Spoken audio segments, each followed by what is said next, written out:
Hello everyone, and welcome back to this final lab on how to secure your REST APIs.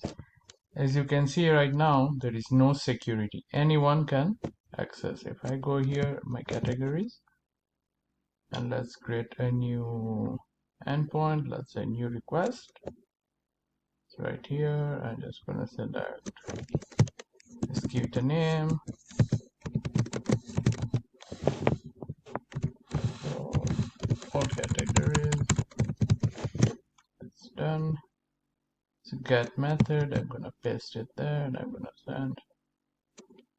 Right now, anyone from anywhere can access it. So let's see how we can protect it. If you go to your modules right here, you will see it's not protect privilege XXXXX. As mentioned in the labs, you need a privilege protects your module. So let's go ahead and see how we can do this. So I'm gonna go here on privilege. I'm gonna create a privilege that will protect our product store module. So let's go here, create privilege. What I want to protect? I'm going to protect product store. I'm going to create the privilege. We're going to give a name, my bad. So let's give it a name. Let's call it for privilege.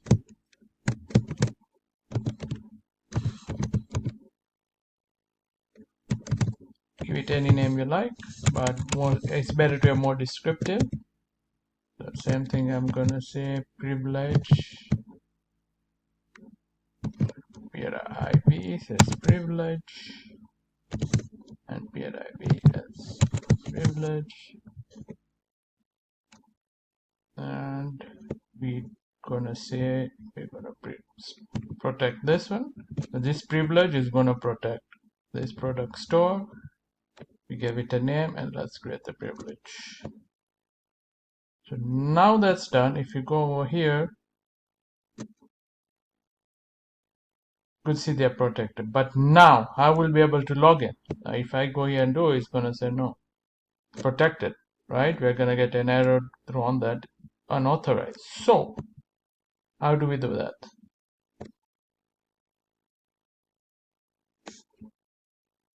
In order to that, we need to apply a role to the privilege that we created. So we go right here, back there again, and RESTful services role. If you see there's a RESTful services role right here, we didn't have to create any role. If you had special requirements, you would create your roles.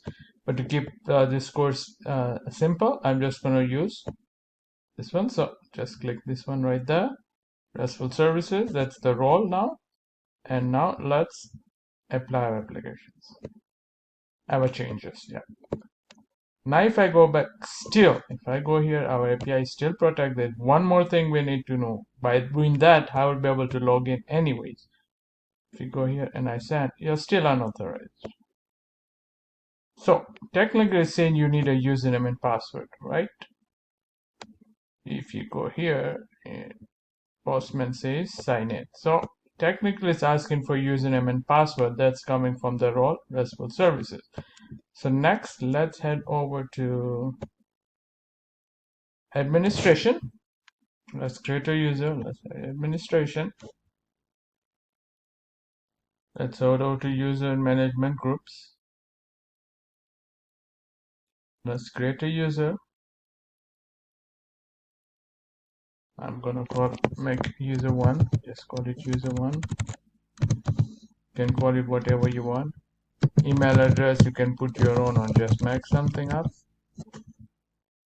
Let's go down. Let's go down. Password, put whatever password you like.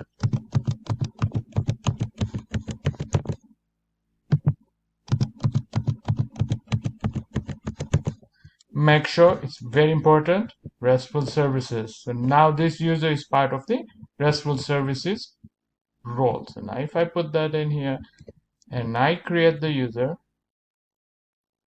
you will see the connection, because this user is part of the role right here, RESTful services role.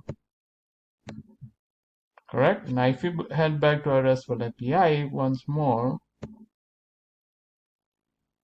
let's go back to our REST API, RESTful APIs, services. We head over there.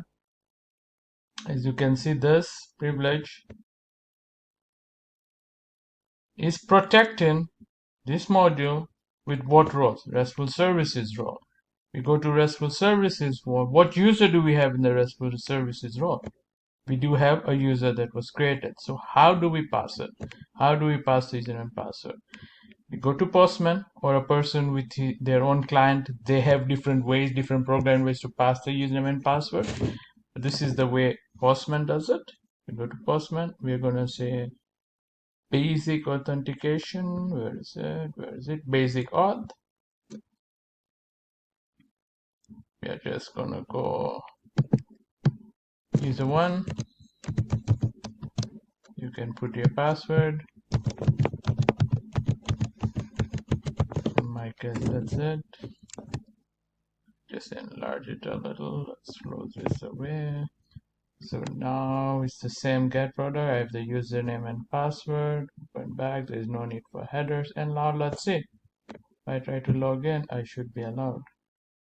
And there you go. Voila! I'll be able to now. We are able to get our API. So now you are, as you can see, once again I'm showing you.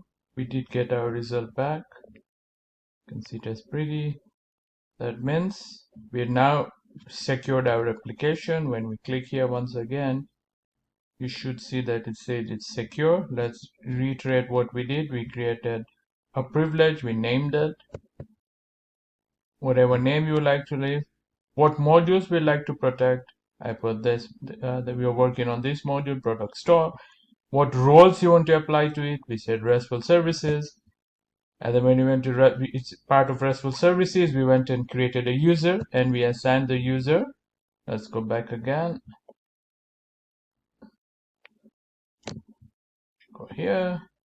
We went here. We created a user. I'm not going to create a user again, but we created a user, user1, which I'm heading right here right now. And most important thing, after creating the user, we say this user is part of role RESTful services. And that's about it. And this brings the end to our lecture and our course. I hope you've gained valuable information on how to create RESTful APIs using Oracle Apex, and also able to secure the APIs that you've created. Thank you for watching and have a great day.